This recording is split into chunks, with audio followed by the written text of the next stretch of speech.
అంటే ప్రపంచం మొత్తంలో కూడా ఎక్కువ శాతం నమ్మేది క్రైస్తవ్యాన్నే కదా.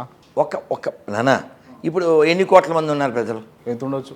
ఓ 700 కోట్ల ఇంచుమించు మొత్తం ఉండొచ్చు 700. అనుకుందాం. ఓకే, 700 కోట్లు. అందులో 300 వాళ్ళకి వేసాయి. ఓకేనా, 300 కోట్లు. ఆ, ఒక ఒక 250 కోట్లు ఏమో ఇంచుమించుగా ముస్లిమ్స్ అనుకో, ఓ 100 కోట్ల పైన మనం అనుకో, ఇంకా మిగిలిన చిల్లరే బౌద్ధులు, సిక్కులు అట్లా అనుకో. Okay okay. ఇప్పుడు ఇంతమంది ఉంటే ఎవరైనా భగవంతుని ఏ పేరుతో అయినా పిలవచ్చు, కొలవచ్చు, తలవచ్చు. ఎవరి ఇష్టం వారిది. భగవంతుని చేరడానికి మార్గాలు అనేకం అని ఎవరు చెప్తారు?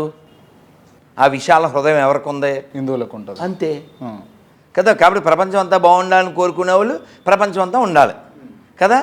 మరి ఎందుకు లేరు? ఎందుకు లేరంటే మాది మాత్రమే ఉండాలనే ఈ పైశాచిక మతాల వలన. బంగ్లాదేశ్ దేని పుట్టింది? పాకిస్తాన్ దేని పుట్టింది? పాత బస్తీలు ఎందుకు పుట్టినాయి? కాశ్మీర్ సమస్య ఎక్కడ పుట్టింది? కేవలం మేము చెప్పిన అక్షరాలతోనే దేవుని పిలవాలి, మేము చెప్పినట్టే పిలవాలి, కొలవాలి, తలవాలి. ఇది మూర్ఖవాదం.